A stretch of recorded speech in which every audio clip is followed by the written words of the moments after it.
પણ ઠેર ઠેર એણે વિકાસના વાવટા ફરકાવી દીધા છે.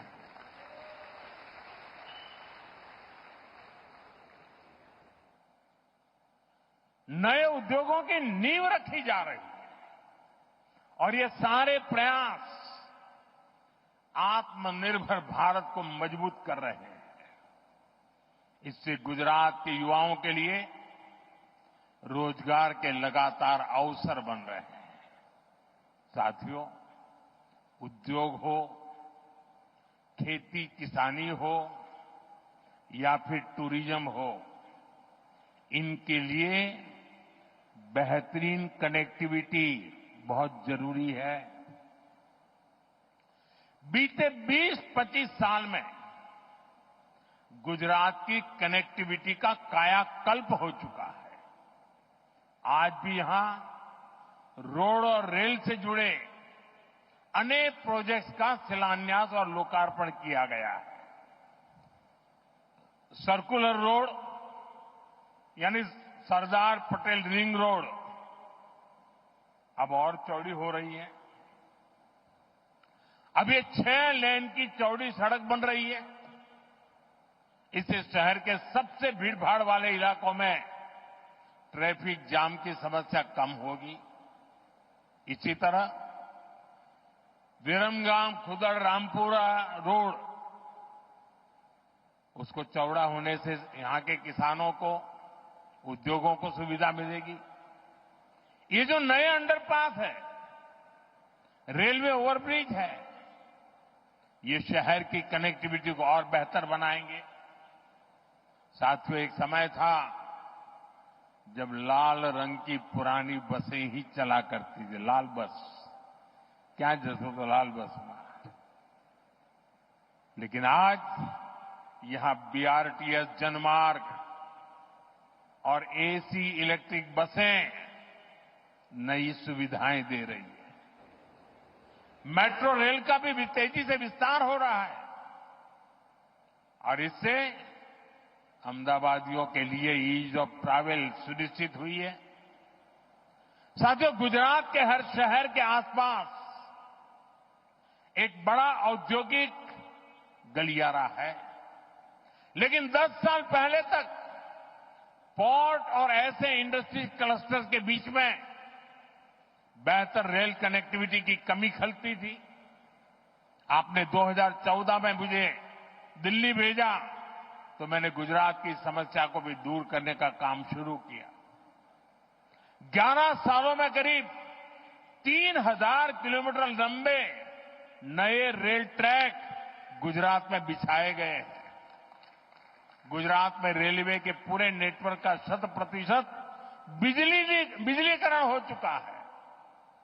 आज भी जो रेलवे प्रोजेक्ट गुजरात को मिले हैं, इससे किसानों, उद्योगों और श्रद्धालुओं सभी को लाभ होगा. साथियों, हमारी सरकार शहर में रहने वाले गरीबों को सम्मान का जीवन देने के लिए प्रतिबद्ध है.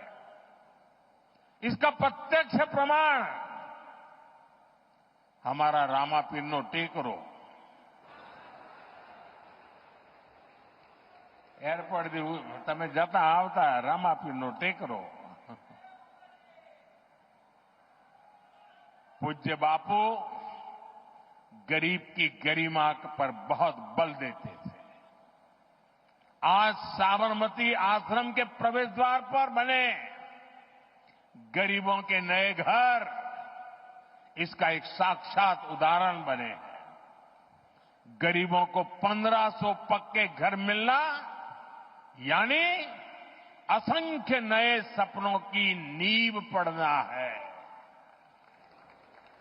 इस बार नवरात्र पर, दिवाली पर इन घरों में रहने वालों के चेहरे की खुशी और ज्यादा होगी.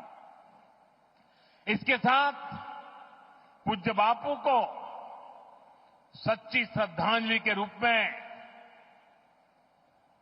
बापू के साबरमती आश्रम का नवीनीकरण भी हो रहा है. हमारे 2 महापुरुष सरदार साहब का भव्य स्टैच्यू हमने काम पूरा किया।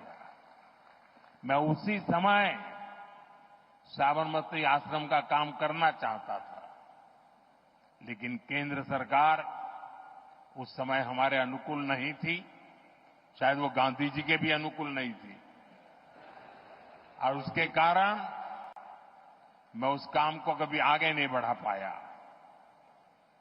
लेकिन जब से आपने मुझे वहां भेजा है, तो जैसे statue of unity Sardar Vallabh भाई पटेल का वो भव्य स्मारक देश और दुनिया के लिए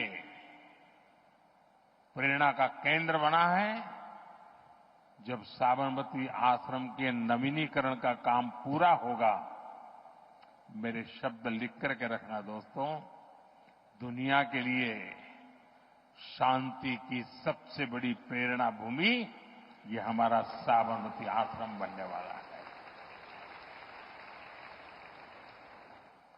साथियों, हमारे श्रमिक परिवारों को बेहतर जीवन मिले, ये हमारा मिशन रहा है।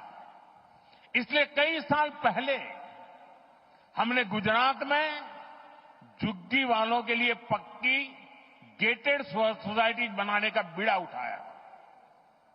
बीते सालों में गुजरात में झुग्गियों की जगह मकान बनाने के ऐसे अनेक प्रोजेक्ट किए गए हैं, और यह अभियान लगातार जारी है। साथियों, जिसको किसी ने नहीं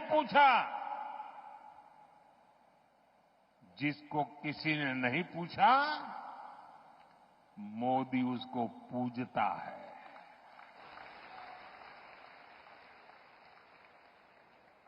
मैंने इस बार लाल किले से कहा था, पिछड़ों को प्राथमिकता, शहरी गरीबों का जीवन आसान बनाना भी हमारी बहुत बड़ी प्राथमिकता है। रेहड़ी फुटपाथ पर काम करने वाले साथियों को भी पहले किसी ने नहीं पूछा।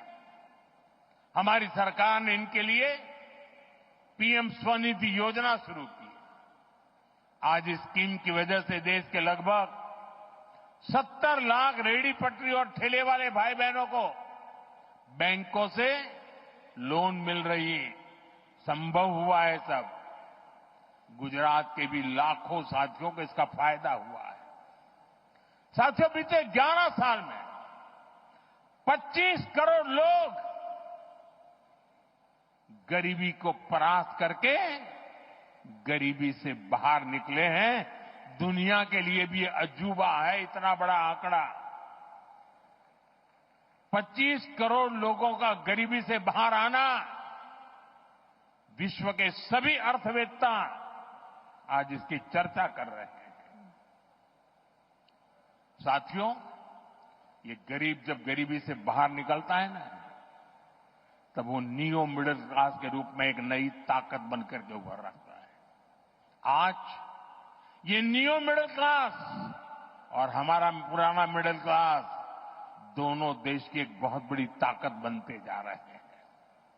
हमारा निरंतर प्रयास है कि नियो मिडिल क्लास और मिडिल क्लास दोनों को सशक्त करना। આપણા અમદાવાદના ભાઈઓ, એમના માટે તો ખુશી ખબર જ હોય, જે દિવસે બજેટમાં 12 લાખ રૂપિયા